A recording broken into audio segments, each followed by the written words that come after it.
Hello, everyone. Welcome to Barca News. It is March 27th, 2025, and Barcelona are still at the top of La Liga table after defeating Osasuna 3-0. This is the post-match live analysis. We have a lot to discuss, so let's begin.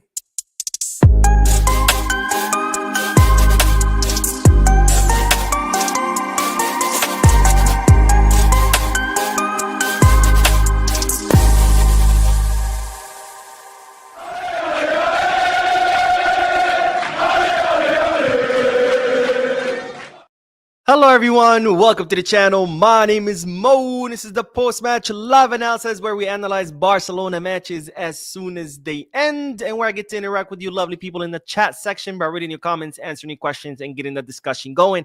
This is not to be confused with the Barcelona News podcast where we discuss Barca news and where I also get to interact with you lovely people in the chat section. And podcasts are on Mondays, Wednesdays, and Fridays. Now, speaking of the podcast tomorrow, I do have an announcement. Because I will be traveling tonight. I'm going out of the country. I'm going to visit my sister in Japan. Yes, I do have a sister that lives in Japan.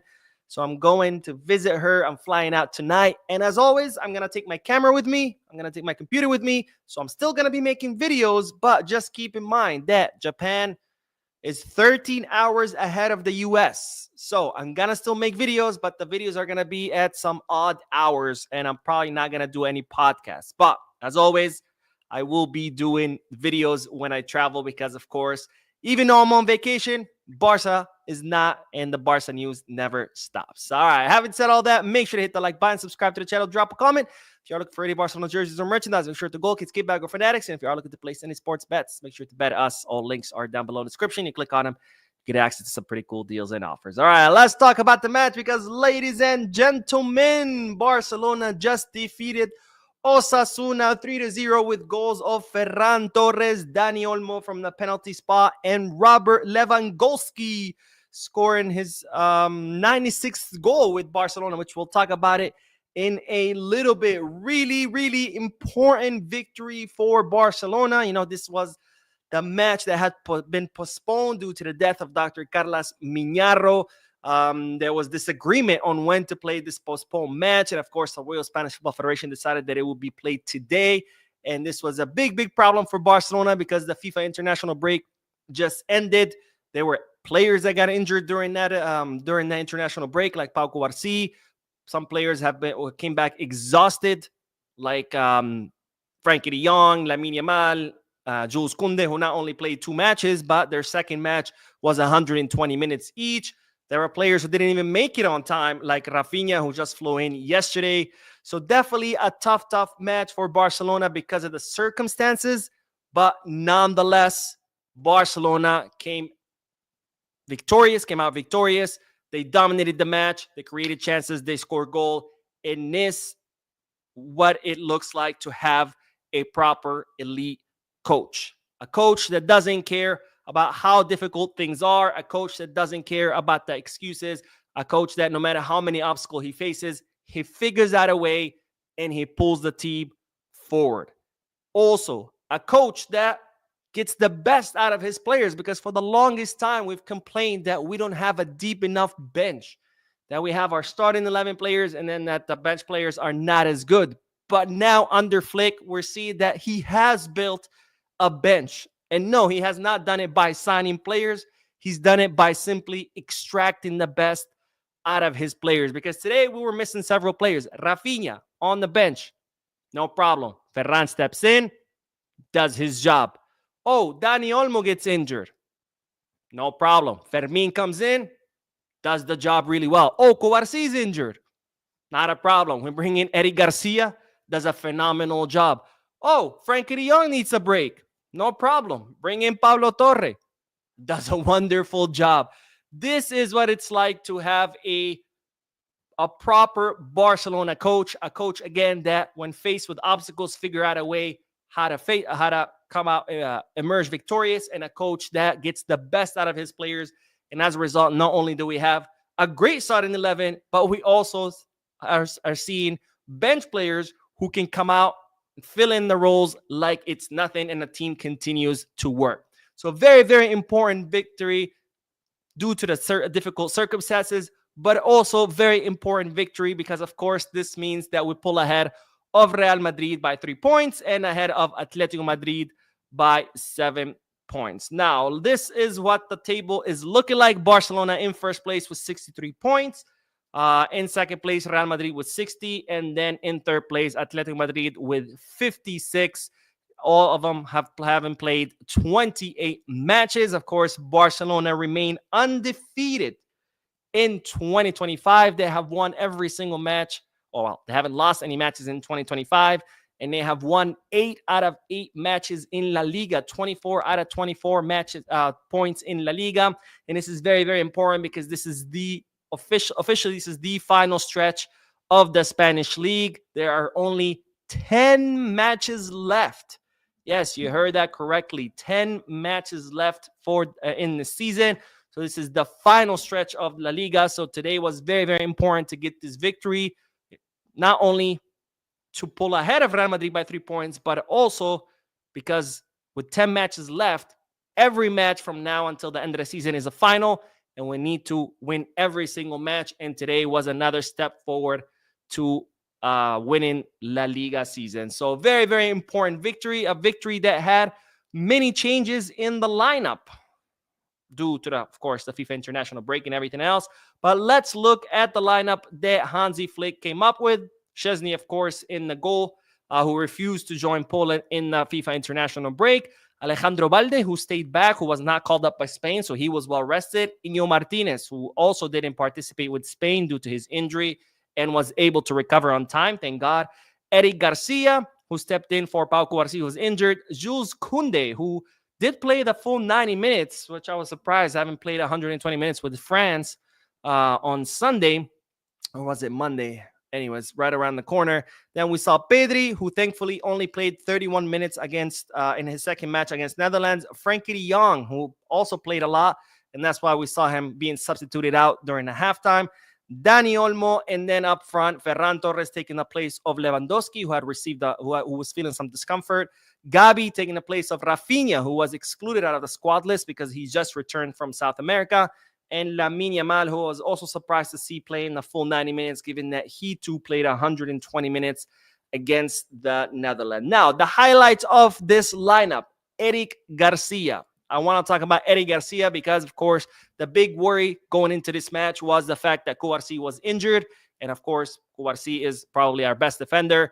But today, Eric Garcia came in Cubarsí's place, completely did his job, did it very, very well, stopping Osasuna players from creating any danger, and also did a really good job of implementing the offside trap, something that we've seen other defenders struggle with, like Ronald Araujo. Eric Garcia doesn't seem to have any problems, implementing Hansi Flick's vision. And I think today, Eric Garcia did a wonderful job in that, to me, like I've always said, I've always defended Eric. I think he's a great player to have on the bench, As you can see against mid-table and bottom-table teams, Eric Garcia can perform spectacularly well. And why not have a player like this for matches like this, for matches against mid-table and bottom-table teams? If Cubarsí needs a rest, Iñigo Martinez needs a rest. If one of them is injured, one of them needs to be rotated. This is perfect matches that Eric Garcia can play because not only does he do his job, but he does it in a really, really well, in a really good way. And today was no different. Another highlight for me, Frankie de Jong, another great, great match. Of course, he only played one half because he was tired from the FIFA international break. But nonetheless, I thought it was a spectacular job by Frankie de Jong. Pedri, another masterclass. Of course, he won the MVP of the match. No surprise there. I think Pedri right now is undoubtedly the best midfielder in the world. Nobody can dictate the tempos and set the pace of the match and control the midfield like Pedri does. And today was no difference. Dani Olmo scoring Barcelona's second goal. Injured once again. And this is worrisome, very, very worrisome, because we've seen what Dani Olmo can do. He can be a very important player, very talented player. He can provide a lot for the team. But unfortunately, if you cannot stay healthy, no matter how good you are, your contribution becomes diluted, right? And I really, really hope that the Barcelona physiotherapists and the medical staff can figure out a way to address Dani Olmo's injuries like they did with Pedri. Pedri was getting injured every other day, and thankfully he underwent that genetic testing that helped the physiotherapist come up with a whole plan, specific plan for Pedri on how to exercise, how to warm up, how to stretch, what to eat, how much water, when to sleep, etc., etc. And of course, Dani Olmo has been subjected to this testing as well, and the staff have also come up with a plan for him. Hopefully, this plan also works for Dani Olmo, because again, he's a really good player, but if you can't stay healthy, what's the point? Ferran Torres is stepping in and scoring a goal. Great goal, by the way. Barcelona's first goal. Your typical Barca play starts with Frankie. Beautiful pass from Frankie to Ferran. Ferran back to Frankie. Frankie to Balde, who says, Rafinha, bro, you're tired. Don't worry. I got you. You rest. I'll take care of the left flank. Balde puts on a beautiful cross to Ferran Torres, who all he has to do is push it in. And, Balde, this is the player that people say who doesn't know how to cross. But beautiful, beautiful goal. First goal by Barcelona. Second goal, clear penalty kick. And Dani Olmo, the ESPN clowns were saying, oh, there's no contact. And then they were saying, okay, there is contact, but it wasn't enough. I mean, these people are just absolutely shameless. But penalty kick by Dani Olmo, misses the first one. But then, because of an encroachment of an Osasuna defender who ends up getting to the ball before anyone else, it gets repeated. He scores it. And then the third goal, beautiful third goal, amazing pass from Gabi to Fermin Lopez, deep pass. Fermin Lopez, who puts an amazing cross for Lewandowski, of course, was not going to miss that. And speaking of Robert Lewandowski, by the way, he has officially surpassed Ronaldinho. Lewandowski had matched Ronaldinho's tally for Barcelona. Ronaldinho had scored 95 goals for Barcelona during his 5 seasons here at the club. And Lewandowski has now surpassed Ronaldinho, having scored 96 goals. Yes, you heard that correctly. 96 goals, and in 2.5 seasons. So it took Ronaldinho 5 years to score 95 goals. It took Lewandowski half that time to score 96. And they say he's old, he's done, he's finished. Mo, what are you seeing him? What are you defending him? I don't know. Maybe because he scored third of all Barcelona's goals this season. Maybe because he's still the top scorer of La Liga. Maybe because it took him only 2.5 seasons to score almost 100 goals. I mean, you tell me. But anyways, let's continue looking at the lineup, because Lamine Yamal. We have to talk about Lamine Yamal. Lamine Yamal today, another masterclass. I mean, this guy is getting to the point where he just does whatever the hell he wants. I mean, Lamine Yamal does on the field what we do on with players on FIFA, right? He dribbles whatever players he wants. He does whatever passes he wants. He does whatever the hell he wants. And today was absolutely no difference. And then the substitutions. We have to talk about the substitution, because Pablo Torre, after, I don't know, when's the last time he played? Last year? I can't even remember when's the last time Pablo Torre played. Maybe the first Copa del Rey match in January. I mean, I don't even remember when the last time Pablo Torre plays. Comes in today like he hasn't missed any beat, like he's been playing since day one of the season. Comes in, puts on a well-rounded match, and we saw a daring Pablo Torre, right? Usually players, when they go such a long time without playing, they come out nervous, right? Because they haven't played, they want to prove themselves, and they got all these nerves, and they do like silly mistakes, kind of like Pau Victor with that pass that Lamine Yamal gave him right in front of goalkeeper. He should have just shot it. It would have been goal, but instead he thinks about it too long. He decides to control the ball first. Then he goes for the shot, and by then it was too late. Usually players who haven't played for a long time, when they come on, they're nervous, right? They want to prove themselves. Pablo Torre comes in like, I don't care. It's like he's been playing since day one, and just puts on a great performance, which again, it shows that for the longest time we had a problem with that we complained about, that we didn't have a deep enough bench, and then Hansi Flick has created a deep enough bench, not by signing players, but by making the players on the bench better than what they were, not to mention what he has done with the starting 11, which has also made him a lot better, because that's what a good coach does, extracts the best out of his team. And a bench that wasn't deep enough, now it is, not because we added players, but simply because Hansi Flick has gotten the best out of him. Gabi also needs to get a mention, because today, Gabi, I saw him back to his form. I know he had a few matches where he was a little bit too excited. He would come out a little bit too excited, too aggressive. Today, phenomenal performance by Gabi, very well rounded, helping with the defense, helping with the offense, combining well with his teammates, coming back down to recover the ball, pushing forward. I mean, really good match by Gabi, and honestly, really good match by the entire team. I don't think there was a single player that I was like, oh, what is he doing? This guy's messing it up. Everybody did their job. Everybody pulled forward together, and we got a very, very important victory despite this match being played as soon as the FIFA international break is over, despite the players being tired, despite the injuries, despite some players not even making it back on time, like Rafinha. Flick found a way to resolve this. We resolved it. 3 very important points, a very important victory. And by the way, it is important to mention that many of the matches that we lost last season, we're now winning it. Not last season, sorry. During the first half of the season, now we're winning it on the return. We lost Las Palmas the first time. We beat them the second time. Real Sociedad, we lost the first time. We beat them the second time. Atletico Madrid, we lost the first time. We beat them the second time. Osasuna, we lost the first time. We beat them the second time. So it looks like the team is, having better results during this second half of the season. And if we continue on this path, I have no doubts that we can win this La Liga season. All right, let's do the comment section. I want to make this one kind of short. Like I mentioned at the beginning of this live, I am flying out tonight. I'm going to visit my sister who lives in Japan. I will be taking my camera and computer with me, so I will continue making videos. But just be aware that Japan is 13 hours ahead of the U.S. or ahead of New York. So the videos will still come, but they're gonna be at different hours, right? At odd hours. So Richard, my friend, thank you so much for your generosity. He says, thank you for your consistency of excellent content. No, thank you, my friend, for your support. And thank you for always donating to the channel. That's what keeps me going. So thank you so much, my friend, for your generosity and for your support. And let's do a few more comments. Reggie says, hey, Mo, please rate Gabi for the match today. To me, 8.5, maybe 9 out of 10. Really well-rounded match by Gabi. Raul says the only midfield trio is Pedri, De Jong, and Olmo. Fermin and Torres are subs for Olmo, and Casado as a sub for De Jong.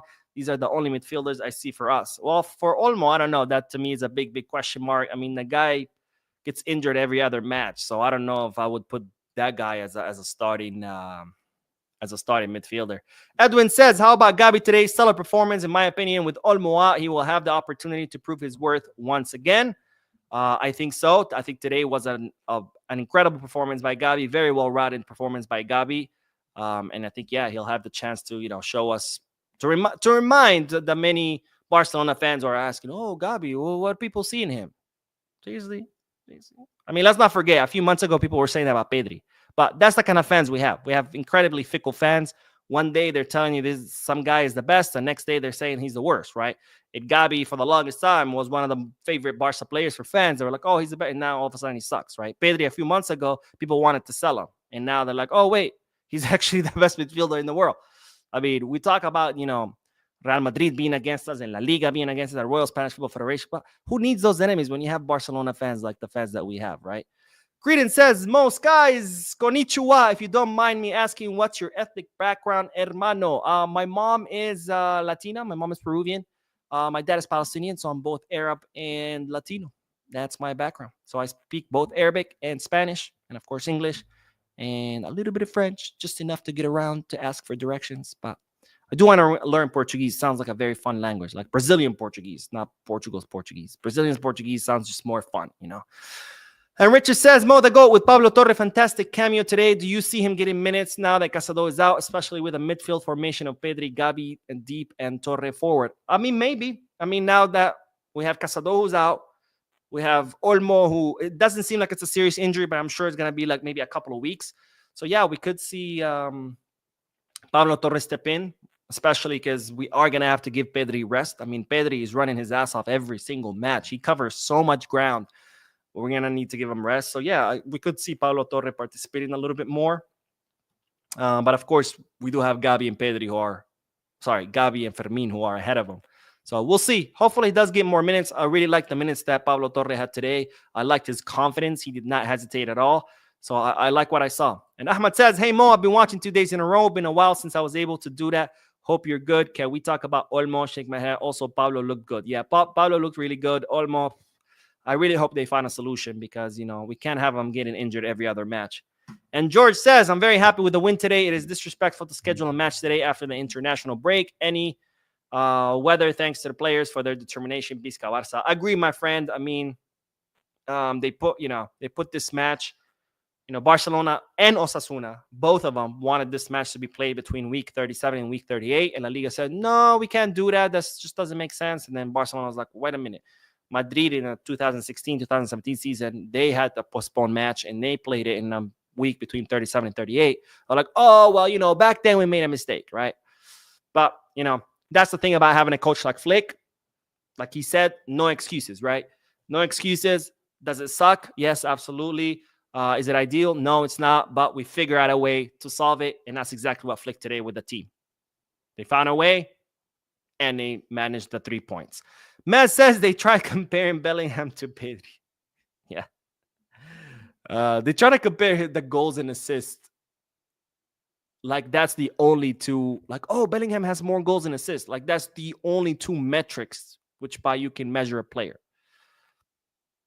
And it's like they're midfielders. There's a lot more to compare. If you were telling me you're comparing two center forwards and you're looking at their goals, I'm like, okay, fine. Yeah, sure. You can do that. Because after all, a center forward's job is to score goals and that's it. A midfielder has many, many, many jobs. So to only look at goals and assists of midfielders, it's kind of idiotic. It's kind of like looking at a goalkeeper's goals and assists and be like, well, Wojciech Szczesny has no goals. Therefore, he's the worst goalkeeper ever. You know what I mean? It's pretty idiotic. And we have another donation. Sanjok, who says, feel so bad for Torre. That guy would be starting in any other club. Also, I would have loved to see Yamal get some rest. Hope he doesn't burn out. Yeah, I agree. I mean, Pablo Torre, he's definitely shown that he would be a starter at other first division clubs. Unfortunately, there's too much competition in Barcelona. But, that's the nature of being at one of the greatest clubs, right? It's not easy. You got to be competing with some of the best players in the world. And, that's the nature of it. As far as Yamal, I'm very surprised he played 90 minutes. But if one thing we've seen from Flick and his staff is they know how to manage injuries. They know how to manage fatigue. So if Yamal today played 90 minutes, it means that they did testing on him and they realized that his muscles are not showing fatigue and that he's still in shape to continue playing. That's the only thing I can think of because I don't imagine Flick being, oh, Lamine is super tired. Fuck it. He's just going to play anyway because, we've seen Rafinha has been our most, our best performing player all season. And Flick didn't doubt 2 seconds to rest him. He's like, no, you just flew here. You're getting rest. So Lewandowski, he's our top goal scorer. And Flick was also, no, you need to rest. So obviously Flick, he doesn't fear resting his most important players if they need to. So if he didn't rest Lamine, it means that Lamine was in good shape to play today. Let's see. Mdele says, hi, Mo. I think my mom is soon going to be a Barca fan. She was impressed with their match today. That's awesome, man. Hopefully. Buy her a jersey, man. Maybe that will seal the deal. And Klaus, my man, says, I heard 3 to 4 weeks for Olmo. So I don't like to jump the gun on the injury news because, as you know, players, usually there are initial reports that say this or that, but usually it's not till the following day that players undergo medical testing. Because usually they want the swelling to go down, so the players go home, they isolate, they sleep, and then the next day they get testing done, and that's when you really, really know what's going on and how long it is. I mean, a lot of times the initial reports end up being correct, but the better source is the report from the following day. And if it happens to match the initial report, sure, great. But, I usually like to wait until the following day. Douglas says, Mo, don't forget Ronaldinho played as a playmaker at that time. Like was a box predator, so they are two different positions on the field. True, if we were comparing 5 seasons versus 5 seasons. But we're comparing 5 seasons to 2.5 seasons. So that definitely, I think, accounts for the fact that Ronaldinho, sure, was a playmaker. But, half the time. And by the way, Lewandowski could technically this season, if he continues on the same path, could end up surpassing Neymar, the guy who played with MSN during the Barcelona's best years. Lewandowski came when Barcelona was in shambles, and he still managed to score almost 100 goals. King says, this is the best way to perform, playing proper football while being sure not to overexert yourself, defending your lead by keeping possession and letting the ball do the work. Well said, my friend. Exactly. And Jose Aguilar says, appreciate that Torre brings something else to the midfield. Unfortunately, that is packed. I really hope he keeps showing us and Flick that he is capable to be in rotation. Yes, I agree with you, my friend. Again, very happy with Pablo Torres' minutes. Very happy with Gavi's minutes today. Very happy with Eddie Garcia's minutes. And, of course, the usuals, Frankie, Pedri, Lamine, just doing what they know how to do. But I think that the substitutes, Fermin, Gabi, Pablo Torre, Eddie Garcia, I think they all did a wonderful job. I feel like Pau Victor, maybe if he had a few more minutes, could have showed us a little bit more. He definitely missed that clear shot that Lamine Yamal made him, but that was just the nerves. It's natural. When you're young, you want to prove yourself, and when you go with such a long time without playing, but plus he doesn't really have that killer instinct yet, that center forward has in first division, but I'm sure he'll end up developing it with more time. Anyways, that is it, ladies and gentlemen. I might do another news video depending on the time. I gotta leave to the airport at 10 p.m. I gotta go right now and drop off my dog, and I come back, finish packing. If I have enough time, I'll make a video. If not, I'll probably make videos tomorrow, but I do have to go to the airport tonight. Again, I'll be in Japan visiting my sister for the next week and a half, but don't worry, I'm taking my camera, my laptop, so we'll be making videos. They'll just be at different times since Japan is 13 hours ahead of New York. Anyways, thank you guys for tuning in. Thank you for watching, for your comments, for your donations. If you haven't hit the like button yet, make sure you do. If you haven't subscribed yet, make sure you do. I will see you in the next video. And as always, peace, Barca.